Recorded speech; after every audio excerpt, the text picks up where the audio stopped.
Hello and welcome to the Inbetween Podcast. I'm usually host Joe Scott and joined by Tony Tonzarati. How are you, Tony?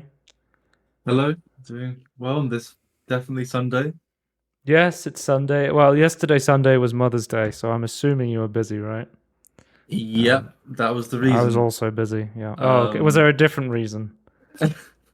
well, I didn't have an incident yesterday. Oh, you had some It rained a brownouts. lot. Yeah. There was some brownouts, and then apparently it's like, oh well, we have to do some maintenance on your internet. I think my dad got Because an email. As I was like, you just switched I don't have. internet provider because you went from fiber to the premises, right? Is that Yeah, it was closed the premises before, and like they weren't offering them any sort of house service with the previous setup, and then obviously it's in the UK mandate to like get some percentage of houses with fiber everywhere, and so, okay, yeah, it's cheaper and for more speed, which yeah, for the most part, it's pretty good. Like the latency's good, the speed is good, but then it's just like been a couple of like days where, like for an hour it's gone off, and then yesterday was like I guess every provider like has a day where it completely messes up, but yeah? it's been a it's been a How long have few. you We haven't had had it it for that now? long, so since the beginning of the year. It's So like 3 months. third. Yeah, two and a bit months.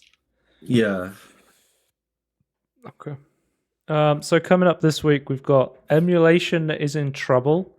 Balatro is a gambling game? Question mark. And oh god, I'm going to be playing more Persona 3. Anything you're interested to be talking about this week, Tony? Yeah, I just wanted to say Saber. I say Saber Interactive, right? Yeah, from Sold Embracer. again? Question mark? Yeah. Embracer Group Embrace. is no longer embracing a lot of subsidiaries. I was Yeah. talking about how like Epic Games and Embracer Group were trying to build the Infinity Gauntlet that Thanos has with all the Yeah, different things, and now that is yeah. just completely destruction with the economy going absolutely. This infinite growth mentality. Do you remember when Embracer Group was like, Well, we will do everything to maximize profits for our shareholder? And it's like, oh, nobody wants to hear yes. this right now. So And brain dead. this is the global recession, which is a recession. Yeah, like the venture capitalists aren't willing to invest as much. But yeah, so this week So I have been playing some Resident Evil Revelations 2 local co-op on my PC. More Balatro. I was looking because I have a back on my backlog. I make a note whenever I play a game. I put it into my journal, and it's like yesterday I played Balatro. The day before I played Balatro. The day before that I played Balatro. It's just like, yep, I play it pretty much every day. Window Kill, which we actually talked about last week, and I was like, this looks really fun. I'm going to try and play this, and probably after the show because it's pretty cheap, and I bought it, and it's pretty cool. You played it as well, didn't you, when you came around oh here? yeah, a little bit. It's quite fun, yeah. Clown Meat, which it was just like, yeah, it's this really weird clown platformer with meat, and I was like, say less, I'll try it. There's a demo. And then on you were sold immediately. Games Pass, I've been playing Persona 3 Reload. I'm about 37 hours in, so hopefully about halfway. I don't know. How long to beat is telling me that it's like 60 hours long. So I'm going to be playing Persona 3 until I die, which is not the worst way to go because it's a really good game. But I've also... Well, you say... Wait, it's going to kill you? Yes, I will die. Okay. I'm going to commit Persona. And okay. If you don't know, in Persona 3, you summon your personas. The characters literally shoot themselves in the head to summon their personas. Would you say it's an id death, perhaps? It launched on the same day as Suicide Squad. I'm not making that up. Okay. Coincidence? I think not. I also have been playing Warhammer Bolt Gun through Games Pass. It just released on Games Pass. I've been trying it out there. And I also played this with you. You were like, what does HDR look like on your new monitor? And I was like, yeah. Oh, I don't have any HDR games installed. You were like, what does Cocoon look like? And I was like, okay. Yeah. I'll launch up Cocoon. Cocoon doesn't have HDR. It has Auto HDR, so I was like, okay, let's just see what Auto HDR looks like on Windows. And I was like, we'll play it for a little bit, and we just played it for like an hour or two, right? It was at least an hour. We were waiting for other people to come around for save stuff. Yeah. Tony was the first to arrive, there. and I was like, "You want to have a look at the OLED?" And he was like, "Yeah, Yeah, but I guess we haven't recorded a podcast since then, right? So yeah, so I've seen the OLED in person now. Yeah, what are your thoughts? It very black. Like like you were saying, it's like, oh, if it's just a black screen, you wouldn't know it's off. Yeah, I can confirm it just looks off. Just like it's turned. Like, sometimes I forget, and it rejects light.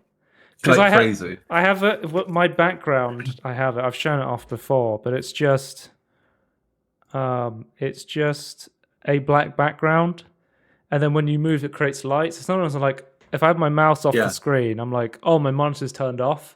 And then I move something, and it's like, oh wait, no, my monitor's turned on. It's crazy. So that's it. I've been enjoying it. I also keep forgetting it's curved. I will say, the curvature of the monitor, I'm so neutral on it. Like I don't see, like I forget it's there, so it doesn't bother me. But I don't go, oh man, this is great. This is curved. It is such a small curve that I just forget it's happening. I wonder if it was flat, would you go, oh, this is too big to be flat though? Like, would you like have off viewing? Oh no, because like it is like the QD stuff is like great viewing angles. So I had my friend come around, and we were playing Resident Evil Revelations co-op, which Steam Heater. I literally, you remember I was talking about that mod someone made where it just detects what mods you have installed in your computer, and it's like it automatically downloads fixes for them and installs them for you. Yep. I opened up Steam Heater just to see if there's any updates, and it was like, oh, you have Resident Evil 2 Revelations download. Do you want to install Proton Fix? Was it Proton Fix? What was it called? But yeah, anyway. Evil Revelation. Is that what it was called? I don't want to say Proton's a Linux thing. What was it called? Fusion Fix, not Proton. Proton's the Linux stuff. And I was like, okay. And when I played it before with my friend, because we did a previous play session before, when you play local split screen, it creates these little boxes on your screen for the split screen. I'm like, well, this is crap. It's just wasting a bunch of space for no reason. I installed this immediately. It's full actual widescreen local co-op.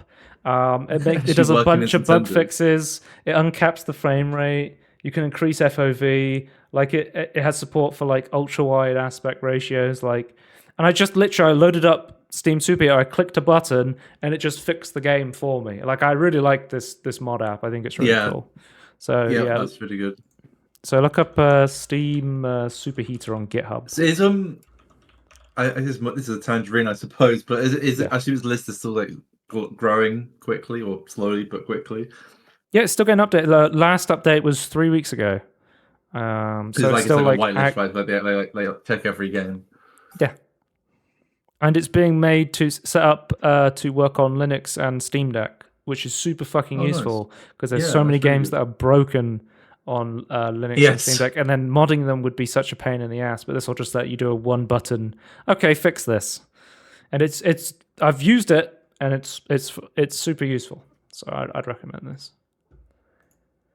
But yeah, that was me talking about Fusion Fix for Steam Heater. Is there any games you're interested in talking about quickly for 1 minute? Good point. Oh yeah, I was gonna say we should probably talk about Cocoon for a little bit. Okay, Cocoon. I'll get a 1 minute timer up. I really like Cocoon too. How many I to talk about it for 1 minute so it doesn't take over the podcast? Yeah. Cocoon is really fucking good. It feels like I've heard it described as a puzzle game that wants you to solve it. And I think that is the perfect puzzle game for me and you because we are awful at most puzzle games. And it has boss battles. Simple boss battles, but it's not what you expect. I was so confused. Suddenly this boss battle started. I was like, wait, this game has boss battles? Like it just came out of nowhere. But, man, I didn't... Okay. I was like, no, like when the first boss came, I'm like, I don't think this is going to work. I don't think a puzzle game with bosses is going to work. It's like, you know what? It's a simple boss. It actually works really well. The game looks really pretty as well. Like it's a simplistic art style, but I think it looks gorgeous. I wanted to play more of it, but I haven't because I really want to fucking... I've really been trying to finish Persona, and then I hear there's more Persona coming, and I'm like, oh god, I'm never going to finish Persona. Because like, it's one of those games where you kind of it's not all my time is kind of. It's one of those games where I'm talking about Persona anyway. It's one of those games where it's not very good to be talking to other people or like trying to stream No. it. It's Yeah. like it's a lot Yeah. better just if you're by yourself to sit down and play it. Like an RPG, like The That's Witcher like 3. When I yeah. played that, it Yeah. was like, or The Outer Worlds. I was like, oh god, this is not a great game to be streaming and talking to my friend on Discord. I need to like just bunker down and play this for a few hours every Yeah. so often. And kind of because Yeah, like I played The think Witcher 3 every for RPG like plan's like that. 60 hours or something like that, and yeah, that was just the main story and Gwent. So Critical Path plus Gwent.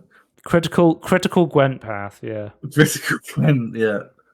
But just to say, like, I was a huge fan of Inside, and I liked Limbo. I didn't love Limbo, but I really loved Inside. I think that was a really good game. And to see the lead gameplay designer sure from Limbo started. I think Inside, I think the puzzles got better. Yeah, From like Limbo to Inside, and I preferred the story of Inside. I don't want to spoil it because it's quite a short game. But Project Milo, you know, he Milo got his completely yeah, to understand. But back to Cocoon though, it's like the puzzles. They're really well designed. You haven't played any more. No, I haven't gone back to it. I've been playing Bolt Gun. I've been cheating on Persona with Bolt Gun.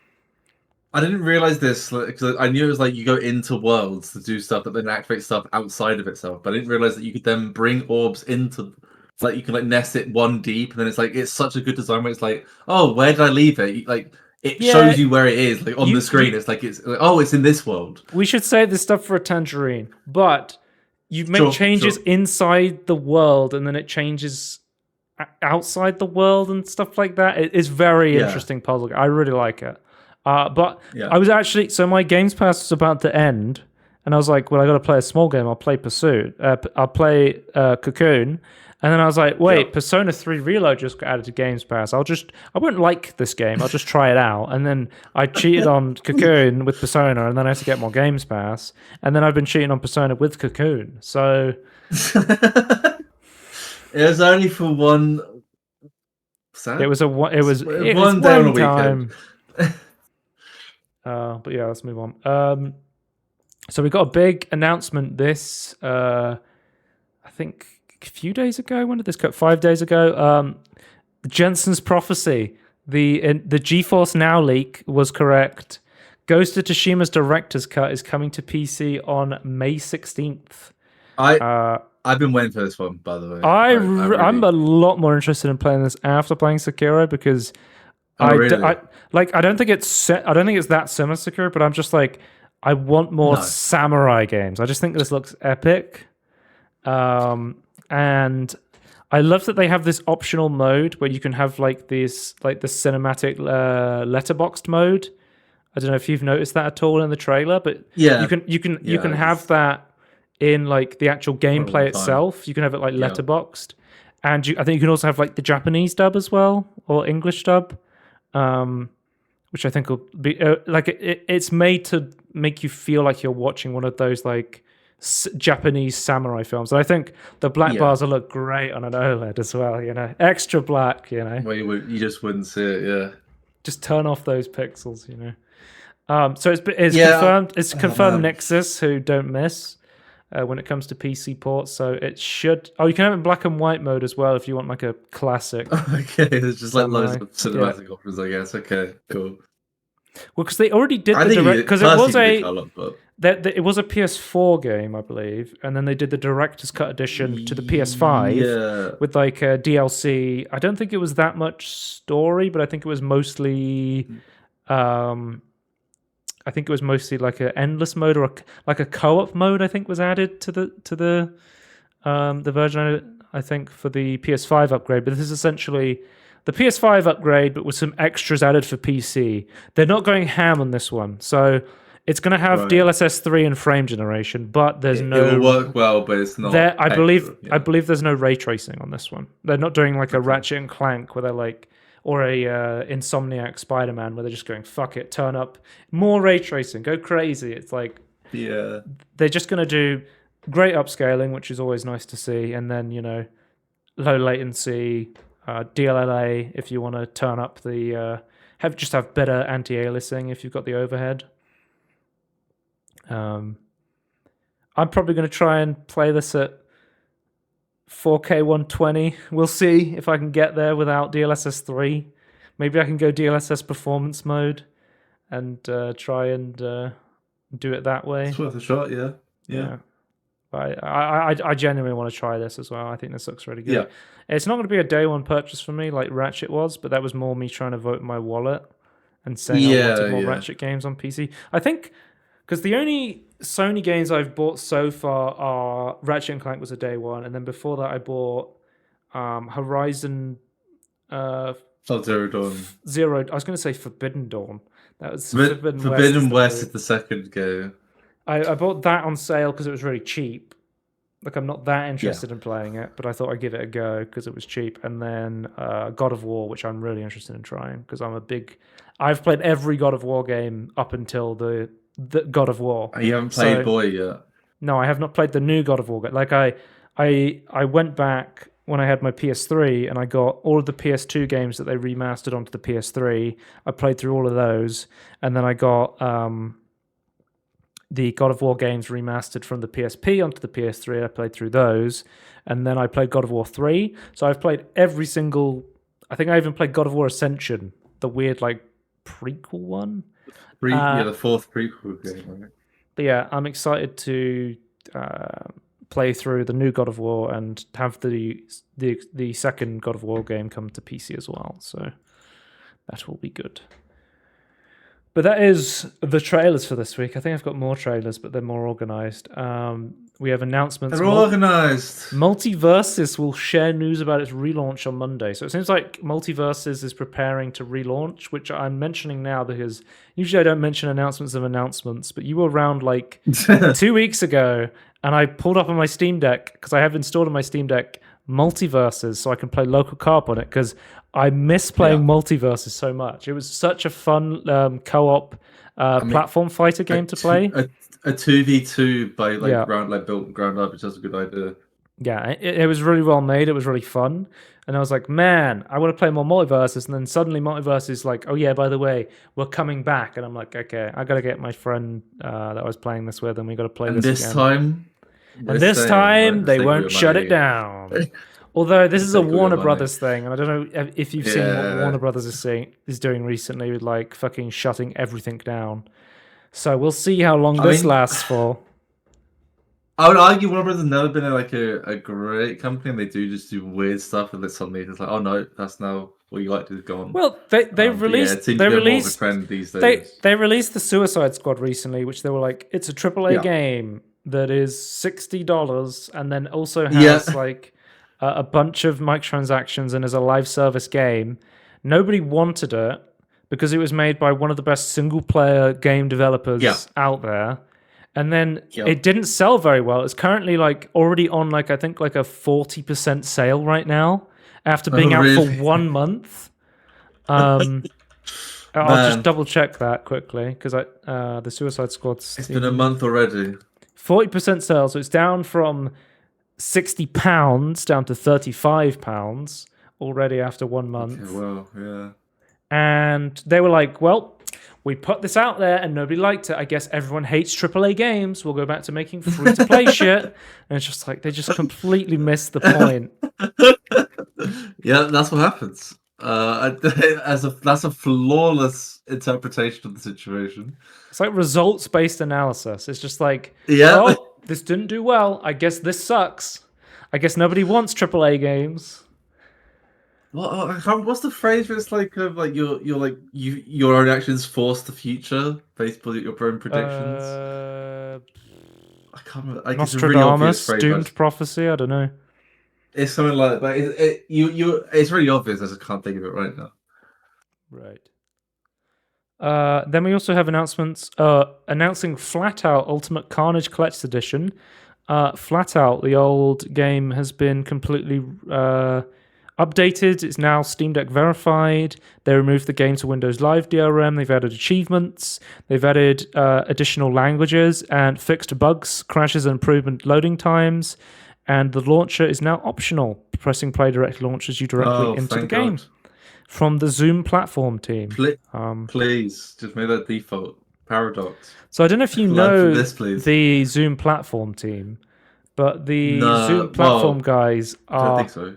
one of the only people on the internet who can sell the original Duke Nukem games to you without Gearbox, because I believe it was before 3D Realms sold to Gearbox, they sold a perpetual Yeah. license to the original Duke Nukem like platforming and 3D games to this company. So to this day, if you want to buy the non-Randy Pitchford editions of Duke Nukem, you can just buy them from the Zoom platform store officially. I didn't realize that. Yeah, Okay. that's something I didn't realize until I watched the Civi video on the Duke Nukem game. So you can buy the Duke Nukem 3D Atomic Edition, which predates the Duke Nukem Megaton Edition, which I have on Steam, but is now delisted, which Gearbox made, and then they replaced with the Duke Nukem Anniversary Edition. And I think every version Gearbox made after the Atomic Edition is considered to be kind of worse in a lot of ways. Yeah, kind of a down. There is some cool stuff in the Megaton edition, which I have, which is unfortunately delisted, so you cannot get it anywhere. Like, it has workshop support and it has multiplayer, which is really cool. And I believe it maybe it has an expansion pack that is only available in the Megaton edition. It's weird who owns the rights to Duke Nukem, because we have like 3D Realms gave perpetual license to Zoom, but they also sold everything to Gearbox, and they were in this legal battle for a long time. Like, yeah, who can do what with what in the market? I suppose would be difficult. But yeah, EA bought a bunch of classic games back to Steam, such as The Saboteur, Command and Conquer, SimCity 3000 Unlimited, Saboteur. Sid Alpha Centauri, Dungeon Keeper, Populous. Like, they basically, I think a lot of these games you could get an Origin, but they were like, well, why don't we just re-release these onto Steam at a big discount and see if people want to play them again. So that's cool to see. I think for me, like, I was like, oh, Saboteur, I think that's a game that was on the PS2 that I was always interested in playing. It's the last pandemic game. Yeah, before they were turned into an EA graveyard studio. Yeah. Yes. It was their last I'm guessing Pandemic is probably just a support studio for like Battlefront or something at this point. I believe they got. No, I think everyone got moved around and like absorbed, like they completely got split up and messed around. Like, I think it doesn't, like, it's not even like a cohesive thing anymore. Right. Like, even like from the get go, I think it was like immediately split. But yeah, they're back on Steam, so if you want to get them, they're currently on sale. I believe there was a Command and Conquer remaster in the past couple of years, wasn't there, from EA that people seem to quite like? Like, they AI upscaled the videos and they increased all the assets to 4K and stuff, right? Which one was it? All of them? Was it? I think it was a collection. One game. Don't ask me because I don't play RTS games, but I can look it up. I know of Command and Conquer. I've never played one. Command and Conquer Remastered Collection. I know Kane is the antagonist, but I think it gives you most of them. But yeah, anyway. So there was like a remastered edition, but you can play the original as well, which is cool to see. Cancellations. We have Temtem has put out a letter. You said, "What the fuck is Temtem?" I said, "This is Power World at home. This is the original Power World." Basically, they were like a colorful, like monster hunting, like Pokemon inspired game that got quite popular when they released, like a 3D Pokemon game, and then basically, I think they lost a lot of momentum, potentially through lack of updates. I just thought that they're basically taking the Temtem brand and releasing, like, I think it's called Temtem Swarm. It's like a vampire survivor-like game, and I was like, okay. But basically, they've said the game's going to stop removing major updates later this year, and monetization will be removed in a later patch. Because I believe this was kickstarted, and they have a bunch of like goals on Kickstarter they promised, but they're not going to be able to fulfill them. So they're basically like, when did this come out? Let me check, because it might have been an early access as well. It came out 2022, but I believe it was in early access before that point. Is there a way to check early access dates on the Steam page? early access release date, the 21st of Jan 2020. So it came out in 2020, right before COVID, got really popular, and then lost some steam. So, but the interesting thing is they had microtransactions in the game, like I think it was Battle Pass content, and as they're removing this Battle Pass stuff, they are now basically going to remove. They're like, okay, we're not going to develop the game anymore. We're going to remove all the microtransaction stuff and just let you unlock it in the game, which I think is a cool thing to do. Yeah. I've also I just remembered I forgot to do releases for this past couple of weeks. Let me look at the. Oh, this is risky. I'm going to open the calendar on my other monitor. So if you don't know, I have content filtering on my Steam account to stop me seeing adult games on Steam because I don't want to see that shit. I'm not interested. Yeah. But the calendar on SteamDB is completely doesn't have that filter option. Yeah. So it shows me games like Sex Faculty and Aki and the Abyss, which features a hands-free mode for whatever you need a hands-free mode for. It's beyond. Wait, what do you do with the second hand? I usually do one hand mode. Eating an ice cream, I believe, is the usual one. Okay, right. Hot dog and ice cream. Hot dog and an ice cream. So let me see. What is the date? That'd be a weird podcast name. Hot dog and ice cream. I guess we've already talked about the EA games coming back.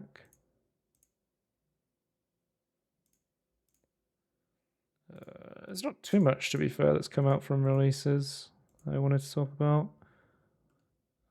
There was the Thaumatage, I believe it's called, which I know absolutely nothing about, other than it came out and people were like kind of hyping it up. Have you heard anything about this game? No. So I'll finish Cancellations. Warner Brothers. Okay. Before we go into releases, Warner Brothers is pulling out. Warner Brothers Indie is pulling out for business changes in quotation marks, and then it looks likely that all Adult Swim games will be removed by May. So it looks like all the Adult Swim published games are published. Adult Swim is owned under Warner Brothers, and then did we get the announcement today actually because it said Monday and today's Monday. Warner Brothers announces the return of Multiversus on May 28th. So Multiversus will be back May 28th. But yeah, apparently a bunch of games that I've actually played are going to be like Duck Game. Like one of my favorite party games is published by Adult Swim and could just be removed from Steam because it makes a cheaper tax break, and it's such a fucking shame that something like that. Because it doesn't actually cost anything to keep it up, does it? Or very little. It's a shame they can get. I consider these tax breaks a loophole. I thought it needs to be fixed. Rick and Morty Virtual Reality, which was a VR game I enjoyed playing, but obviously people are going to look up differently now after what happened with Justin Roiland. But yeah, some of these games are listed, but they actually have a different publisher now. So that I think they would be safe from being delisted because they're not still under. Yeah, they didn't switch to independent. But there's stuff like Headlander, which I remember and never played. But apparently, a Double Fine developed game published by Adult Swim could just go off all digital platforms because Warner Brothers is just going to pull it. Or I genuinely think we need like a preservation law or some kind. I think it is necessary. Like I remember talking about this Samurai Jack game. I thought, oh, this game looks really cool. Speaking of samurai games, I was like, oh, this looks really cool. I'll wait for it to go on sale. It hasn't gone on like a particularly deep sale, so I was like, okay, I'll just wait for it to go on sale. If deeper, and it could just be removed. I'm like, well, shit. Maybe I won't be able to play it. Maybe I'll have to get it from my abandonware instead, like. Yeah, I think from a moral standpoint, I see like it's not really a problem. It's a shame. Hopefully, something can be done to at least allow these games to be purchased legally in some respect. Like the Yeah, developers work out something because with the like publishers, we but just want to be able to have access to it. Like I don't like buying it is fine. It's just that if you don't allow us to do that, then what are you supposed to do? Just wait and hope. Like just no. yeah, that fucking sucks. I hate to see delisted games. And Yeah, it's there's just no always need in a digital age. it's just always like sometimes there's stuff like we don't have the rights to the soundtrack anymore. It's like, well, just remove the No, but soundtrack. yeah, well, I would still argue that by default, I think if you have a media that incorporates another piece of media, it should be a perpetual license only for that piece of media. It shouldn't have to be a thing you have to like license again later on. I It's don't so like. stupid. Yeah, I see what you're saying, but perpetual licenses are how like the Disney company has been just like the absolute monolith it has been for like the No, no, longest no. time. That's in a different way. That's So no, perpetual license isn't controlled forever. It's just like it's I a part kind of, of that media. I kind of like. This is probably like a hot take, but I kind of like the idea of just scrapping all copyright. Like, I would love to just have Yeah, all ideas in the public domain. Obviously, this would lead to a lot of people being completely taken advantage upon for having original ideas, and yeah, somebody going, "Oh, I'm richer than you. I can do that, but better." But yeah. I think there needs to be. I think it needs to be like a lot smaller, right? I think it is taking the piss, like what we have, and it's not really protecting the little guy as much as it's screwing just everyone over at this point. But yeah, maybe just like shorten it down. I don't know, to make it 25 alright, years or something. I think that'd be let's move better. on to releases. The Thaumaturge is a story-driven RPG with morally ambiguous choices taking place in the culturally diverse world of early 20th century of Warsaw. In this world, saluters exist, esoteric beings that only Thaumaturges can truly perceive and then use for their needs. At a glance, it almost seems like The Sinking City? Like, it seems like Yeah. that sort of Well, game. it's Eldritch It's very in like nature for Eldritch, sure. like a more Yeah. slower pace, Well, like story-driven game. it Let's does see look what interesting. So if people reviews are are saying saying. it's good, then I'll look Yes, it's into it. janky. Yes, the animations are kind of scuffed. Yes, I fucking love it. The setting, the whole Yeah. detective system, the flaws. It seems like a crackhead idea, and decided to actually do something with it that results in the Thaumaturge, a lovely, decently voiced, acted RPG. It's $30. If you have them spared, you will not waste it on this game. What's so- the time to beat? Do we know that yet? Or does it take a time? While will we get that information? I think I can get how long to beat. Is it on here? No. Let me look it up. Might not When enough you're on people Xbox Battle to make Pass, it. no, I think there's a way to add a link to it on Oh, really? Okay. Steam, on the SteamB extension or the augmented Steam, but I might have it turned off. How long to beat? Okay. On Xbox Games Pass, they just have how long to beat underneath every game, like inbuilt into it, so it's quite useful. So even though it's played it, they just like the developers have a guess of like how long. Main 13 hours, main plus 21 Okay. hours, 100% 32 hours. That's not bad. Yeah. If it is a good story as well, obviously. Like I'm assuming it's good, that's a good thing for that money. Oh, it's popping up now saying Persona 3 Reload, main story, 61.5 hours. Main plus extra, 79 hours. Oh my god. Completionist, 88.5 hours. How long was the original? Nope. How much was Fez? Shin Tensei Persona 3 Fez. Oh my god. If you were completionist for the PS2 edition of Persona, it was 136 hours. Like, they've trimmed down a bit of grinding in that game. Although I think the PlayStation 2 version has the DLC. So it should be. Oh, right. Anyway. Okay. It seems pretty interesting. I don't think it's a game I would play, but I like the setting. Yeah, I might give it a look and maybe one day I'll actually play it. Yeah. Maybe if I play games, I'd actually like record it or something and talk about it. Maybe that'll one day happen. Yeah. The Outlaws Trials, the Steam Deck Game of the Year, has come out of early access. So I don't know if you remember that. The Outlaws Trials was the Steam Deck game of 2023. I don't know if you remember that happened. I don't know. I remember it being a meme thing. I don't remember who. No, it really happened. People apparently it ran pretty well on Steam Deck. So Okay. not that I ever played it on No, my Steam I Deck. remember. I'm gonna be honest with you. I barely remember like who won what because I was just so annoyed about like. I already know my choosing these. nomination for best game on Steam Deck that is probably going to lose because it'll get memed. Balatro is fucking phenomenal on Steam Deck, so hopefully that gets nominated this year. Or the Just One More Turn award if they bring back the Civ award. Let's have a look. Yeah, they should bring that back because I think that's some. Yeah, I think that says more about it, like the game than some of the other ones. But yeah, we have here got my balls drilled off. 100% recommend. Some of the S tier horror game. Had so much fun spending hours on this game, but it's all just memories now.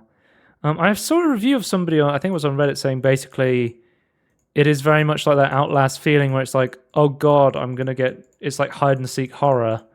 Yeah, and then you get caught a couple of times, and it's like, okay, well, this has kind of lost all of its effect now because I've been caught now, so it's just kind of running around hide and seeking. I guess is it kind of similar to Dead by Daylight? Like I can see that being an appeal to me if it's sort of more like that sort of game. I guess it is, but it's enjoyable, unsure what to compare it to, but you progress through levels completing objectives for an ominous psychiatric company. You're held prisoner in a hub area, and you have to pick different themed levels, a police station, an orphanage to partake in. Within the levels themselves, you'll be sneaking around completing objectives, usually something deranged like lowering a bunch of prisoners into a meat grinder. To complete those objectives, you will need to normally locate different objects. So I think it's not asymmetric like Dead by Daylight. I think maybe it's you versus AI. But it essentially seems like Dead by Daylight with co-op rather than asymmetric multiplayer. Which I could see this being fun for a bit, but I don't know how much time I would. Like I have 200 hours in Dead by Daylight. I fucking love that game. So like this might be right up my alley. But you got a human player driving the enemy, whereas like if you got an AI horror enemy, that you kind of get. Like, well, let me tell you, Tony, you want this game, so you're hyped for this. I thought I don't know if I'm hyped for this, but I thought it was interesting. My wish list is I'm interested in this and I want to remember it. Then we have Expeditions, a Mud Runner game came out the 5th of March. I always see like these Mud Runners and Snow Runners games, and I'm like, are these games actually good, or are they just for like truck drivers? I know so many people who are like actual truck drivers and are like, and I also want to play Euro Truck Sim. Like, so many people fit in that category of I just want a realistic truck driving game. I think in terms of the mud one, I think that's the first one, I believe, right? I think it's just like it's kind of satisfying to like deal with that, like the mechanic. Well, developed by the guys over at Saber Interactive. Let's read the reviews. All in a good game. Is hard not to compare this with SnowRunner and Mud Runner, but here are my thoughts. The main downgrade from SnowRunner into this is not 100% free roam. You have to load in and out of the map to start a new main mission. So results you going A to B. Ups and downs. Tire pressure reductions is a fun feature. Better customization. Improved handling physics. Inventory slots for small cargo. Drone is very slow. No clock on the map. No compass on the map. So it seems like a bit of a downgrade from the bigger games. It's more of like a small slice of a game. Because it does says Expeditions a Mud Runner game. It's like a spin-off. My understanding is that the SnowRunners are the ones that, if you want to go for try one, I think SnowRunner is the one that improved over the first one. And then we have the next Getting Over It, or with Bennett Foddy, we have a difficult game about climbing. Which actually, I've been watching a load of people play this on Twitch recently, and it looks exactly like it looks in the store page. Like it looks like just a very frustrating, janky climbing game. Is it what's that? I was watching I was catching up on Game Maker's Toolkit, and he was talking about a game mechanic. And it's like, what's that game where like you climb up that really tall only up cliff with as a book? Is it that one? Sorry, like, you're a little kid. You're a little kid. Well, I say little kids. You're not an adult. There's a game you're a little kid climbing up a cliff. Yeah, it's like a giant cliff with I like no, I don't know that. The but ones you that have to I control it. You have to control both arms separately. It seems like a no, the only parody ones that of come to that. mind, like going up, only up was really popular last year, and it was just a bunch of assets thrown together. Bennett Foddy is like the OG game of which actually has like a interesting message. I feel like, and then Mm. without some of these feel like they're just kind of a bit hollow. That they're not really doing. They're just like, oh, let's make a difficult streamer bait game. Jump King was Yeah. actually interesting. I think the pixel art was really cool on that game and actually had an interesting mechanic where you could only jump to move. But yeah, I've been watching people rage to this. It doesn't seem like super unfair because Okay. it says punishing but not impossible. It seems like it had like checkpoints. So you would fall, but only to a certain amount. It wasn't like you fell and you fell down the entire map sort of thing. Yeah, so this one, if you're a masochist, you may be interested in a difficult game about climbing. Let's move on to emulation news because we've got a huge topic on emulation this week. Yeah. Sorry, I got one more. Backpack Battles came out, which actually has come out into early access with overwhelmingly positive reviews. I've seen so many people talk about how good Backpack Battles is, it's like sort of like a deck builder, backpack builder sort of game, but I've never tried it, and it has a demo, so maybe I need to try it out at some point. Oh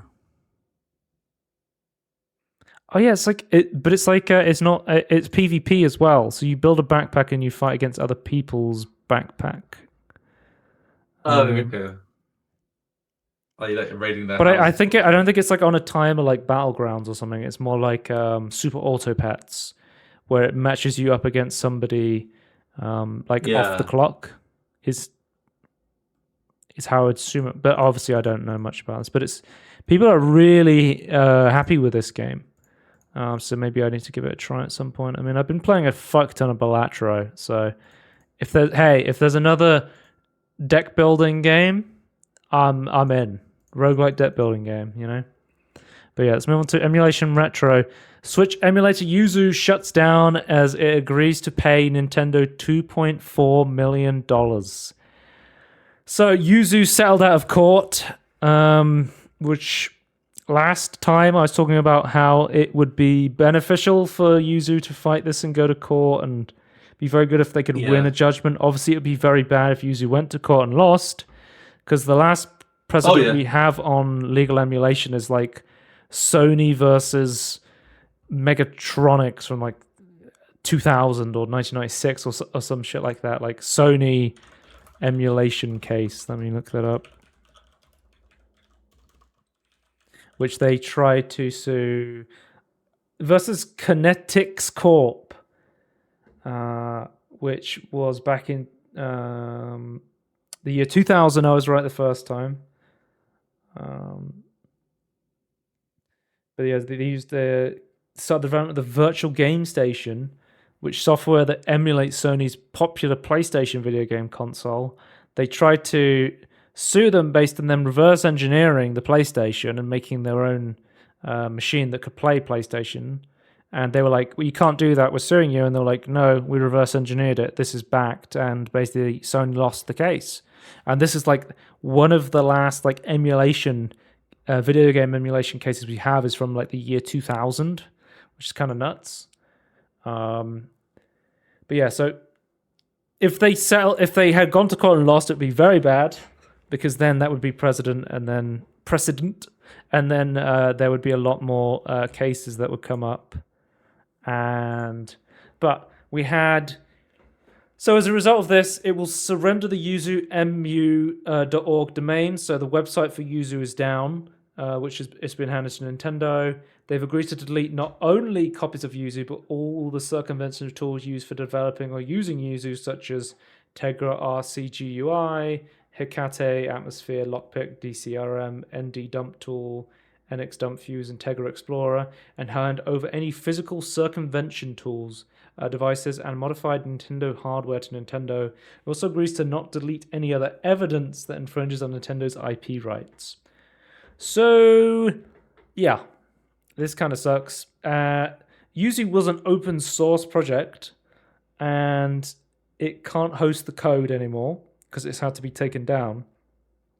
But from what I understand, I've been looking into this brief. Like I've been trying to do as much research on this as possible. Um, it could live on. Like the code is out there, people have it. It's open source, and Nintendo doesn't own the code. They've just made because the lawsuit was against Tropical Haze, who is the development team that runs Yuzu, and which is an American-based company, and they forced them to take the code down. But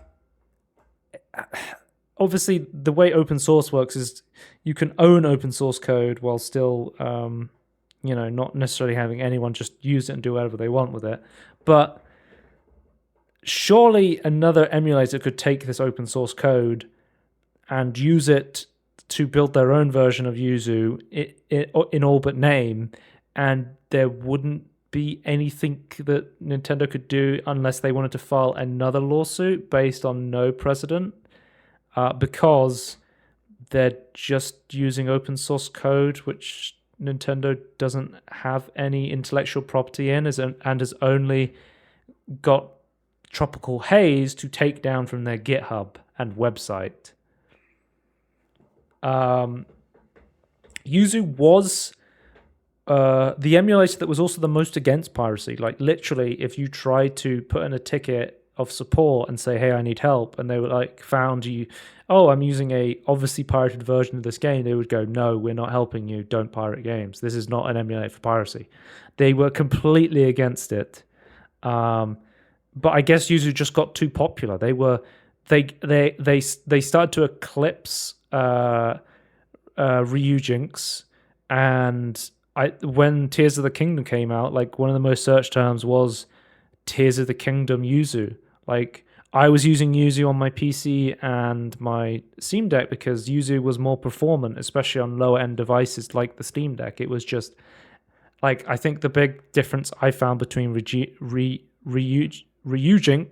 which is an awful name. I hope they change that one day. And Yuzu, which is a lot easier to say, is Ryujinx was less performant, but was more accurate. So usually had less bugs in the beginning in terms of like graphical glitches. And then Yuzu had much better performance, but you had to wait for them to iron out the bugs of the accuracy. Yeah. I was gonna say, like, I feel like in terms of like using the open source software and just claiming it as their own, I think it's just a function of like time and effort and money that Nintendo will have to do to like because like you say like last time it's like whack-a-mole, like surely like it would be a game of whack-a-mole. I think that probably would be the case. I think Yuzu's code is so good that why would people not use it? Some things to point out about Yuzu. Yuzu had a Patreon, which had a paywalled version of Yuzu behind it, which had early access development builds that had better code than the public domain. Speculation. The paywalled version did run Tears of the Kingdom better than the non-paywalled version before Tears of the Kingdom had been officially released. But I will go ahead and say Yuzu had been working on the code base for Breath of the Wild on the Switch because it knew that if the successor game, Tears of the Kingdom, would probably be based on similar code. Because a lot of questions people ask is like, a game that's available on multiple devices will come out and it's like, well, why do you need to make this emulator run this version of the game? The answer is usually, well, if I encounter a problem with the emulator for that version of that game, I can actually improve the emulator and it might help with a completely different game later down the line. I don't know if this is fun either, but like you were reading out at the start, it's like having to like hand over all the tools they use to like run this project. I'm wondering if like some of that is like what Nintendo really didn't like, that like technically those are tools bypassing safety features on their devices. The documents say Yuzu was facilitating decryption, which was against Nintendo's which is copyright. part of the DMCA, which I am technically in breach of, like when I like rip my Blu-rays off, like that I'm technically like breaking encryption. Like to me, that's like the one part of DMCA that really needs to be removed. Like other parts of DMCA I think are fine, I That's just the think one right now when that the needs to Digital go. Millennium Copyright Act was created, Yeah, there was a huge problem with people recording the radio recordings onto tapes and yeah, CDs later down the line, and yeah. basically just redistributing, like bootlegging songs was huge back in the day.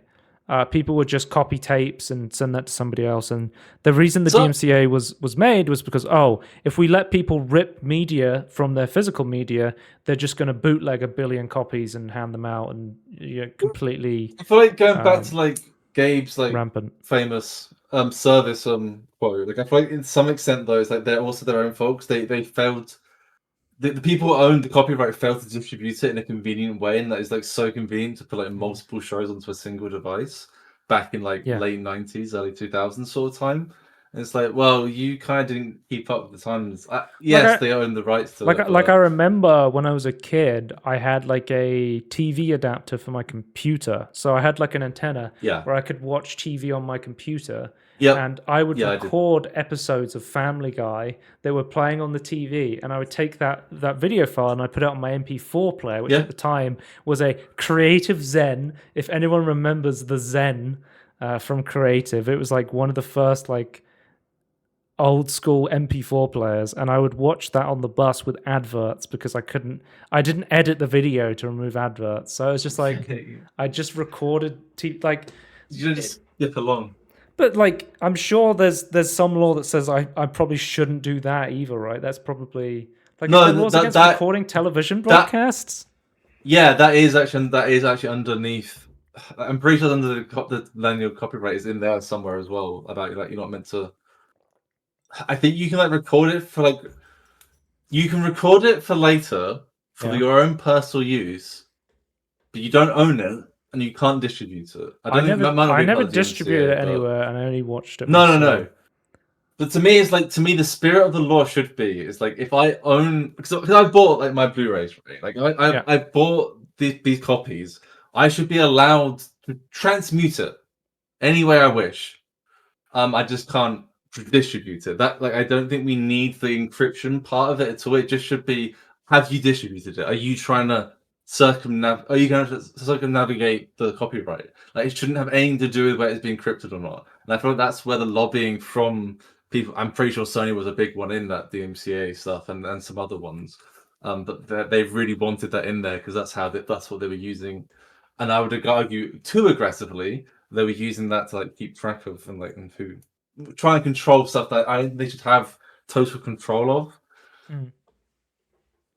But yeah, it just Well, it does suck. but yeah, I think one of the the Yuzu has now been pulled. It was one of the best Switch emulators out there, in my opinion. But we do have, and it was also one of the few Switch emulators on Android, which Nintendo maybe wanted to clamp down on because cheap Android gaming handhelds for like sub $200 were really good at emulating Switch games on like Android. Like you have stuff like the AYDN Odin Android SoC, was using like the powerful Qualcomm chips, and like even just on your phone, it was actually quite easy to emulate Switch games on Android. So they may have come after Yuzu because they were very popular on Android. Yeah, and because I don't know if you remember that they came after Skyline, which was the big Android emulator for Switch. I don't know if so. I think so. We have Ryujinx, so we have another Switch emulator, and I think there's other ones that already exist and will pop up from source code or not source code after users out. But yeah, one thing I didn't realize up until it was taken down was Yuzu actually makes Citra the 3DS emulator. Like it makes the only 3DS emulator in the world right now, and it's also one of the best. It was really good. And Yuzu was an off branch of Citra. So initially they made Citra, and then were like, "Can we take this code and can we make a Switch emulator?" So Citra is obviously a citrus fruit. I think yuzu, we looked it up, is like a South Korean fruit, like citrus fruit or something like Yeah, that. there's some sort of Um, orange or something, right? Or something like that. yeah, but Off some offshoot Citra, of the orange, not 3DS an actual emulator, orange, was but taken down as collateral damage, and then also so they've had to take down Citra as well, which is like absolutely colossal to the 3DS emulation scene because it was basically the 3DS emulator out there. yeah. There is there's a project called Lime, which is going to continue on the Citra emulation code, and then there's also Citra Enhance for Android. So the Android version of Citra will be carried on and will be rebranded as Lemonade.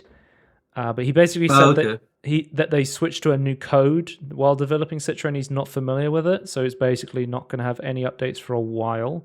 So there is third-party So projects that are working on keeping Citra alive as one of the only 3DS emulators out there. Emudex put out a statement saying if you because you can install you could install Yuzu and Citra before they got taken down. So if you have Citra or Yuzu already installed on your Steam Deck, like I do, they will not delete them. And they're basically making it. They basically updated Emudeck now. So the default Switch emulator is Ryujinx, and they are working with an emulator I've just found out exists called Panda 3DS, which is currently I don't think is really out. It might be out in like a very early alpha or beta, but it's basically taking over the mantle for the 3DS emulator, Panda 3DS, and that will be their 3DS core going forward for Emudeck. But if you want, they're basically going to so if you don't have the latest Citra or Yuzu build for Steam Deck, they're allowing an option to bring your own Yuzu/Citra, so you'll be able to get the files and then inject them into your Emudeck. So if you want to use Citra now or Yuzu now, the latest versions, you'll be able to add them yourself. Backup. Yeah. If you go to the internetarchive.org and you get the backup of Yuzu and Citra, you could definitely do that. I mean, I don't know where you would get that from hypothetically, but the internetarchive.org, I think, is a website that exists. Famous. Well, as they said, the kids say, don't Google it. Yeah. But yeah, so basically before this happened, I just randomly updated Yuzu because I've had it installed on my computer. I was like, oh, maybe I should download the latest version of Yuzu just in case something happens. So I have the latest version of Yuzu backed up, and I got Citra from the Internet Archive, and then You're hoarding the data. I just don't want it to be lost forever. Yeah. I want this stuff to be preserved. Yeah. Also, and also to point out, Ryujinx is they're still updating their emulator as we speak. If you go to their GitHub page, they're putting out fixes as of a couple of hours ago. So Ryujinx is still working on their emulator, and they're also located in Brazil. So we'll have to see how that affects a potential lawsuit from Nintendo, because Brazil's not China or Russia, but I think it's a lot harder to put a lawsuit through than it would be because Tropic Haze, the Yuzu guys, and Nintendo of America are both American companies. So that was probably a lot easier to go through than international law. I don't know. I don't quite know how the international copyright. I assume it's like 10 times more confusing. I assume. But if you cut down a Hydra, 3 more will spawn. There'd be smaller heads of a Hydra, but there'd be more. Yeah. So we immediately got the Nuzu project. So New Yuzu, which looked promising, but it essentially turned out to be like a very passionate young fan who was a bit over their head and was immediately taken down because they just rehosted Yuzu onto GitHub. Then we have the Suyu project, which I didn't realize until I read it again. I was like, oh, Suyu, it's Suyu, as in it's going to sue you, which I find hilarious. Which they put up on which they said they're going to carry on users development. They put up a GitHub page and then took it down and are now hosting on GitLab, which is different from. I don't understand how GitLab works because Is it GitLab like when you have to like host it yourself, but they send like a yeah, but it's like I think dedicated servers sort I of think thing. GitLab's not owned by Microsoft specifically. No, it's so like an open source version of GitHub, I think. we also have here's Suyu, so here's their GitLab. We also have this amazing file, this amazing image I showed you, which is a backup of the mainline version of Yuzu, the source code, the app image for Android, get it backed up on its CD. And I think CD's great. I think it looks hilarious, but everyone immediately pointed out this is probably the worst way to store the files because it is like CDs just lose their data so quickly. Immediately I saw this and I said you should put that on tape. I was like, immediately you should put this on tape. Like tape unironically can store data for a very long time, very reliably.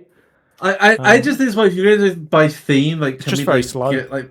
Put it on a little SD card that looks like a cartridge. So it kind of looks like a Nintendo cartridge, and then have it like an adapter to your PC. But I think it is very funny how Nintendo's like, you have to shut down Yuzu and Citrus, and nobody gets their hands on it. And immediately, the entire internet has archived this open source project that has been widely available this entire time. But I guess they have successfully stopped a lot of very passionate and talented people from working on that.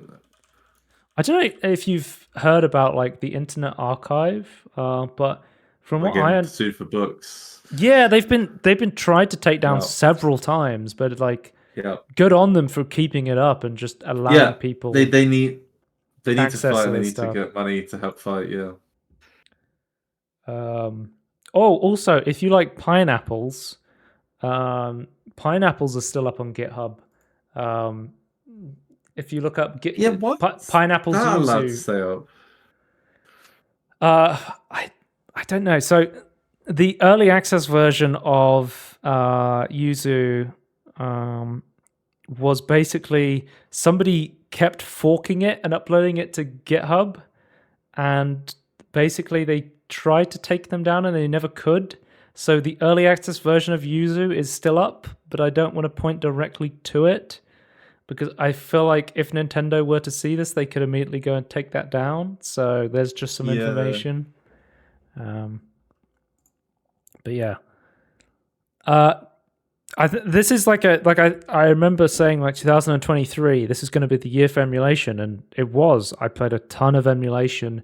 Emulation development was the best it's ever been. But people are saying, look, people got too close to the sun with emulation. Like people were advertising brand new games were playable the day they're released.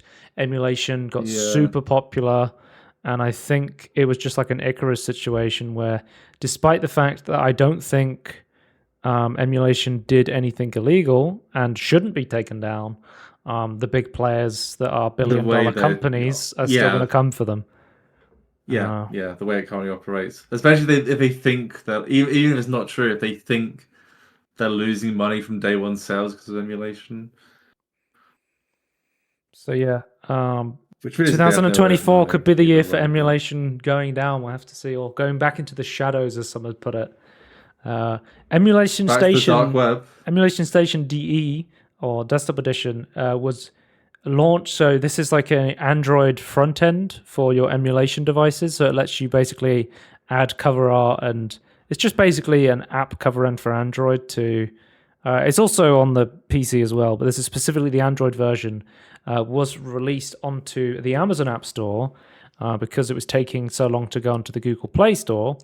And when it was on the Amazon App Store, it became the most sold app on the Amazon App Store. But it was then taken down due to a completely false claim that it was illegal. So Emulation Station has now made it so they've decided to provide the APK via a Patreon not a subscription, and see the full announcement on their website. So basically what they're doing is, if you subscribe to their Patreon once, they will take your email address and know that you are that you have been previously subbed to the Patreon, and you can immediately unsubscribe, and then they will continually email you when there's the new build of the Android version. So that's how they're doing it for Emulation Station. And again, Emulation Station is not an emulator at all. It's literally a front end. So all it does is it's a graphics user interface that goes, oh yeah, I'm going to point over here and launch this app. I'm going to point over here. Like it literally has zero emulation in it, and it's been removed from the Amazon App Store for being emulation, despite the fact Amazon App Store hosts emulation emulators on its app store. It's just absolutely mind-boggling. But maybe there was a guy in a room who went, oh, Nintendo's suing emulators. Get that shit off the app store. Like, just have no idea what they're doing. And also, like, if you think you're gonna get in trouble, like, surely you just wait for the season to sit, then just follow it. Like, you don't need to. I don't know why you need to like be so. I don't know. I don't understand. I mean, they have lawyers they can talk to. I don't know. So Drastic, the DS emulator, was being sold on the Google Play Store, but is now completely free. So basically, I don't know if it was to do with the changes, but basically, he said, I don't intend to have it on there for even much longer, but I want to make it clear I don't have any kind of financial incentive to not opening the source. Releasing the source in short order is something I finally intend on doing. The change cannot be undone, so that's it. I was already planning on this whole wild stuff. So it's not simply due to the Nintendo stuff. That's just made the whole process more urgent, which I guess is a good thing, because I'm terrible at doing things. So Drastic is now free for a bit. It could potentially be removed from the App Store, and then it will be open sourced. So this is the most performant DS emulator on Android right now. It seems like this has been spooking a lot of people, though, because emulator Pizza Boy for Game Boy Advance and Game Boy Color on the Play Store has been removed. It was one of the best Android emulators for those consoles. Dear friends and supporters, after 7 incredible years of development and adventures with my app, I've made the difficult decision to remove them permanently from the App Store. My family comes first, and for this reason I've chosen to prioritize my family over the development of the apps.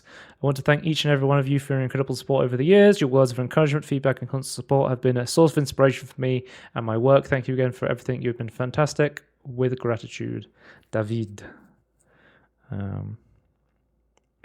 So yeah.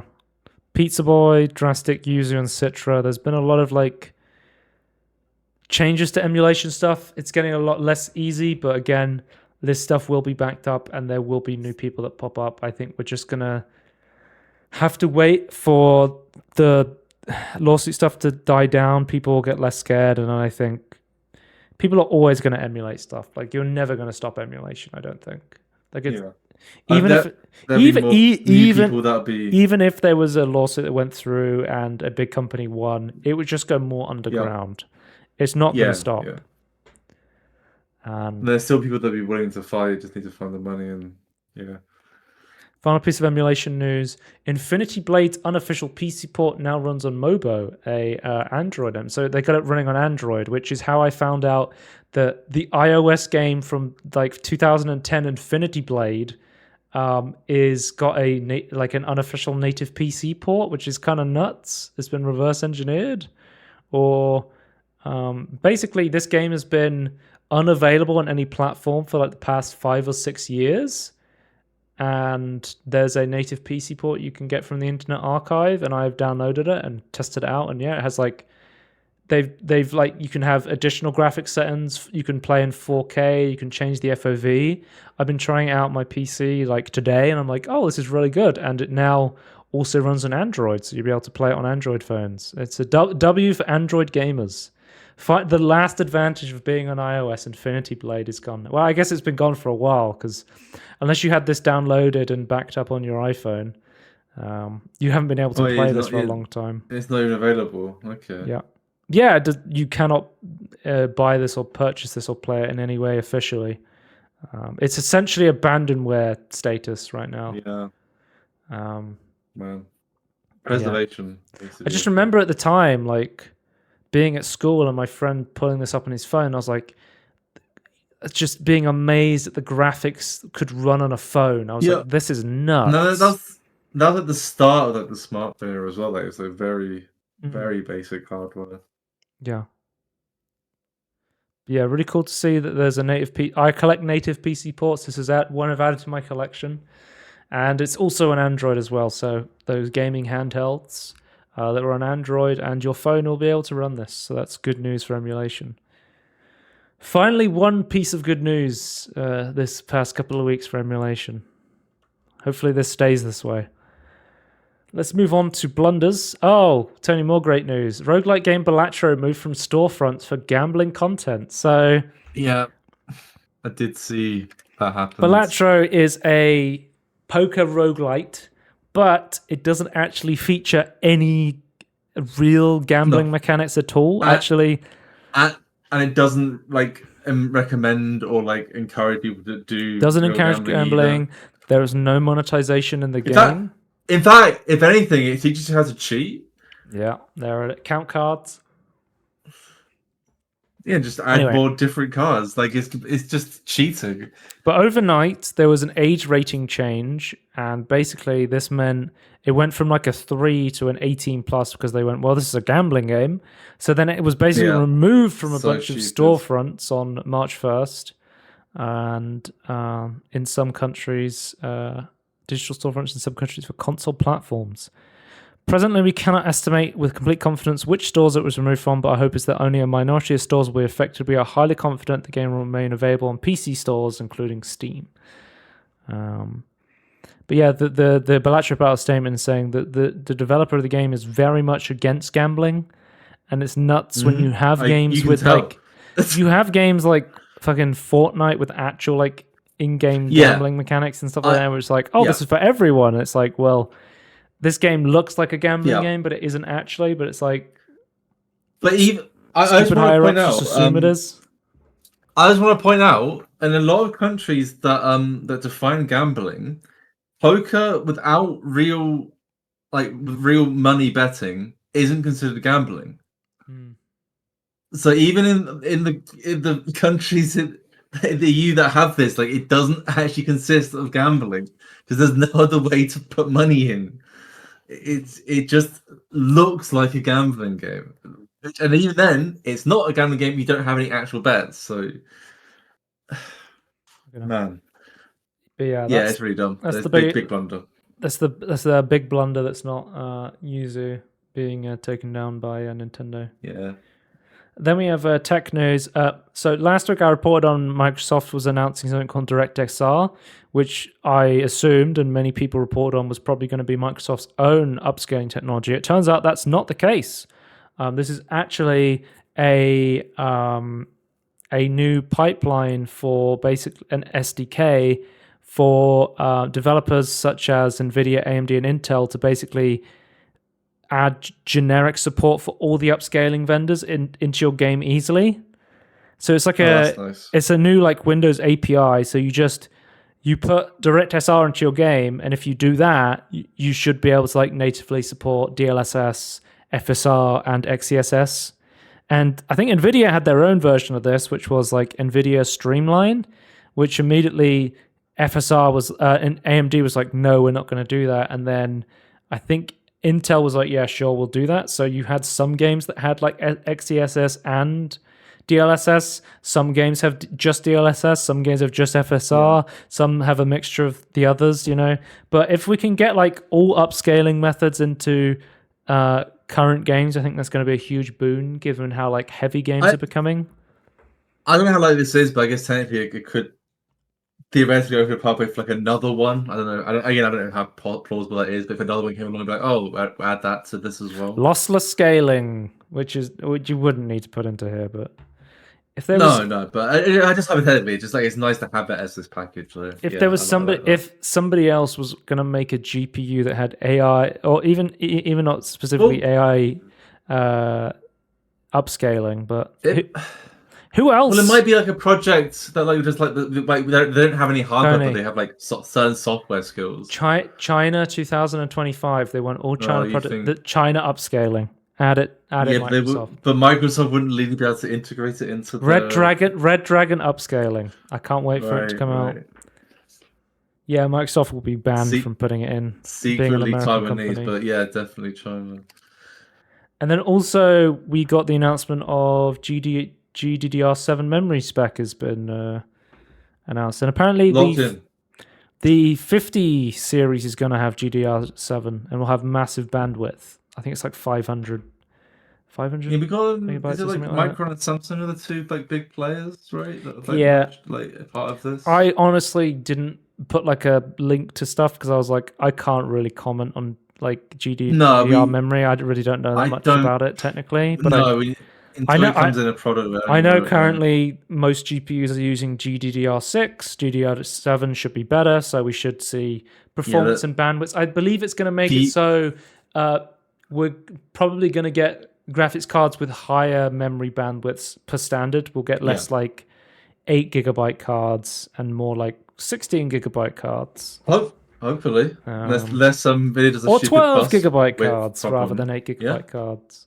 I would say higher end 43s use GDR6X, which I think is like an autocorrect, like an error correcting sort of fast error correcting thing. Not sure the difference is, but yeah, let's move on to for a while now. Business news.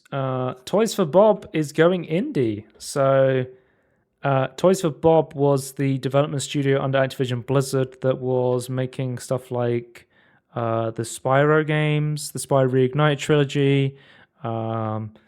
They made like the new Crash Bandicoot game. They worked mostly on like the Skylander series historically, but they were doing like a lot of cool stuff. Like it was Toys for Bob and Vicarious Visions. They did stuff like the Insane trilogy and the Tony Hawk remastered, which were really, really good. But basically, Toys for Bob was like, man, we made the Spyro Reignited trilogy, which is like one of the best remasters of all time, but the 3 best 3D platformer games of all time. Fucking amazing work. And it's like, what's our reward? You are now a Call of Duty support studio. Get fucked. And it's like, dumb. Oh my god. But basically, they've gone independent now, which is great to see because it means they can make their own games. And they've said they're talking about a possible partnership with Microsoft going forward. So they could potentially still work on Activision Blizzard IPs or Microsoft IPs while still being their own independent studio, which is cool to see. So they just be like contracting out. My fingers are crossed for a new Spyro game. That is really what I'm hoping for because their Spyro Reignited trilogy was so good. They know what they're doing. You were saying you're excited about this one before. Saber Interactive buys itself back from Embracer in $500 million deal. I feel like it's positive news after some massive blunders from trying to just control everything, I suppose, under one umbrella. It's like, no, you can't make money that way. I think lots of smaller companies that own themselves can be more adaptable. Embracer's kind of going through a big like shift in companies right now because they shut a couple companies, right? Didn't they? They bought a ton. Then like the recession started to happen from the energy crisis, like from the war. Was it the Saints Row they shut down? Volition, yeah. But my understanding of that is that some of that was like from the CEO of Volition wanted, like, it was like, there's no point anymore, sort of things. It was kind of like mutually agreed. I think that's what I've heard. Yeah, apparently, as reported by Bloomberg, they did a big spending spree, and then suddenly it's like, oh no, we're not profitable. Let's get rid of some stuff and just like start shedding projects as well, even if they didn't shut them down. Because I guess never gonna see I don't know what the Serious Game series was now, but yeah. Well, apparently, a report by Bloomberg, a source familiar with the matter said Saber will continue developing the remake of Star Wars: The Knights of the Old Republic, which is great. The sale would be Embrace's most significant move in its ongoing restructuring program, which is like business talk for just firing a bunch of people because you fucked up. The initiative resulted from a $2 billion deal falling through from Embracer, resulting in multiple layoffs and shuttering of studios Saber Interactive was originally purchased by Embracer in 2020 for $525 million. In 2022, development of Star Wars Knights of the Republic remake was passed to Saber from Aspi Media after it was an indefinite hiatus. The studio is poised to release Warhammer 40k Space Marine 2, which I've been asking where the fuck has this game been for a while, because I'm like, this is literally... Stuck, apparently. The advertisement for my monitor was this game. I'm like, this game has been in development so long. Like, it's supposed to come up... It's been delayed several times. Designed to play John this game. Carpenter's Toxic Commando and Expedition, a Mud Runner game. Expeditions just came out. It's already... Log in. It just came out. We just talked about it. So... Mixed reviews, though. But yeah. As well as this, Tony, sources say Gearbox will try and escape Embracer Group. Yeah, that's interesting, because that wasn't that long ago. Embracer bought Gearbox Entertainment for $1.3 billion back in early 2021 amid an unprecedented acquisition spree, which has since turned into a financial disaster. Now, 3 years later, Kotaku has learned that Gearbox is closer than ever to being sold out from under what is arguably the most hated company in gaming. Man, do you think Gearbox is now the most hated company in gaming? Or Embracer is the most hated company? I think, like, actual people working in the industry, I think they're really hated right now. I think maybe not by the players or the customers, but Gearbox CEO and co-founder good old Randy Pitchford held a town hall. Still there. Porn USB drive Randy Pitchford held a town hall with staff earlier this week, and he told employees that a decision had been made regarding the studio's future, with more information to be shared next month. According to sources familiar with the meeting, for months now, Pitchford has told developers at Gearbox that there were 3 possible scenarios: stay with Embracer, sell to someone else; financial buyout and go back to being independently run. But what's going to happen with the Borderlands? Stay with Embracer, sell to someone else, financial buyout. The film. Oh, I hope it comes out and people get to see Randy Pitchford's vision of hanging out with a bunch of celebrities. I hope Randy Pitchford has making a cameo. An awful film. I hope he gets shot in the film. Sorry, I should say that again. I hope Randy Pitchford gets shot inside of a film. Oh, yeah. Just to make that clear, I'm not making a threat on Randy Pitchford's life. I would never do that. Just a small joke about the Borderlands film. But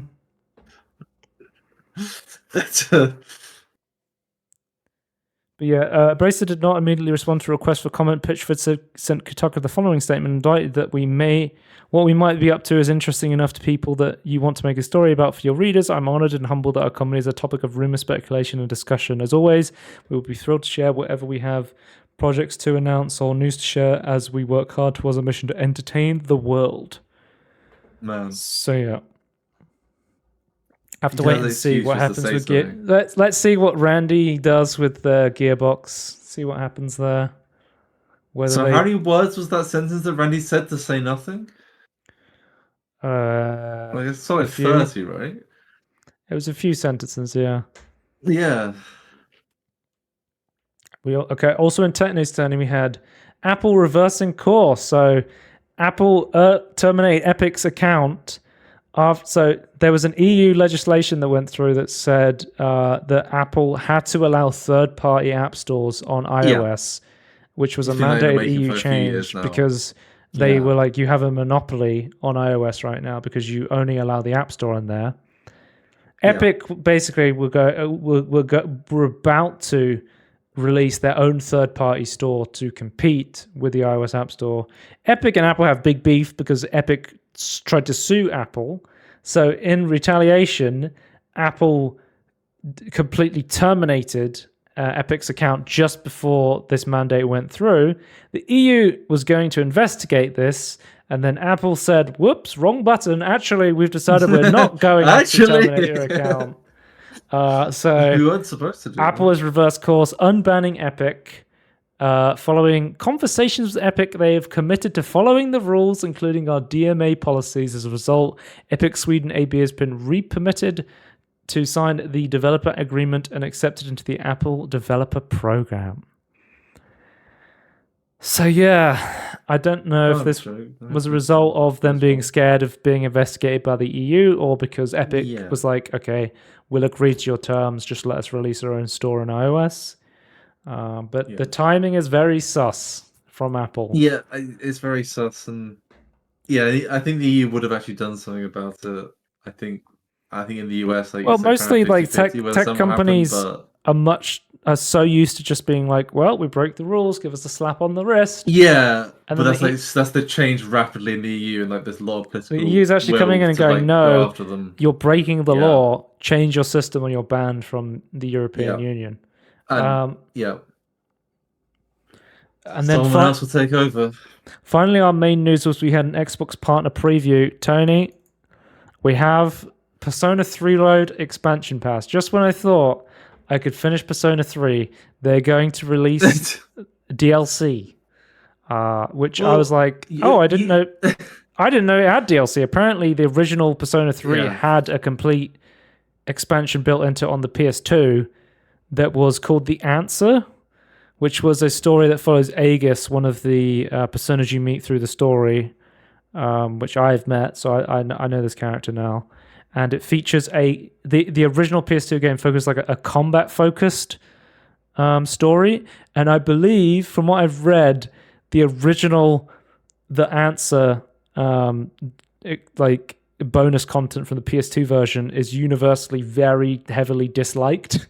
So we'll have to see if the Persona 3 Reload version fixes that up, because so far from what I've played Persona 3 Reload is it's a fucking awesome game that is very much more like Persona 5 from what I can see. Obviously I've never played a Persona game before, but Persona 3, from what I understand, was a shift from a dungeon crawling game to a half dungeon crawling game, half social interaction, like leveling up social link sort of game, much more the modern style of Persona game.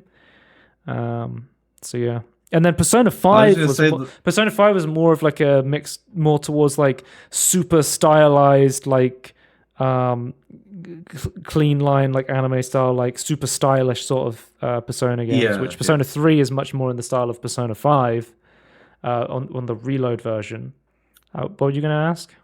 I was just going to say, as long as you complete them faster than they make new content, you should be fine. Well, it's coming out in September, and it says it's going to be part of Game Pass Ultimate, which I don't have. So I have the normal Games Pass, but I don't have Game Pass Ultimate, so we'll have to wait and see. Oh, also, I don't know if... Did you see they're making Cowboy Bebop skins for Overwatch 2? I watched the trailer, and it's so well made, it's insane.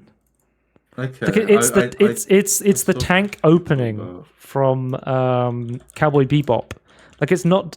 Obviously, they're doing it cynically to make a bunch of money, but the opening... They, like, I talk about... I don't know if I talk about it on this podcast at all, but I was saying, like, I literally watched all of Cowboy Bebop the end of last year or the start of this year, and I was like, I love this show. Like, it's amazing. And I think it's a really like cool, influential show, and I think it is cool that it seems like they've taken characters like Spike is Cassidy and Einstein is Hamster and Ash is Valentine and stuff like that. Like they've actually like appropriately added character, like Ed is like Sombra. Like they've appropriately made skins for the right characters. I know. Yeah, I think if the skins were like in a bundle that was like a DLC price, like a small, but DLC I just price, know that these skins, it'd be fine. These skins are super expensive, right? These skins are gonna cost like £20 a skin, and I'm not gonna buy them. But it is cool that they exist, and I think people are. I think a ton of people are just gonna buy them because they look cool, which is a shame. I think it's cool. It's such a cool IP, but it's so cynically. Yeah. I think to me, it's fine that it's like cynical because like what you're getting at is fine. To me, it's like the cynical side is just like from the pricing of it, and it's like it's a macro transaction for a micro, like pretty cool but micro cosmetic. Yeah.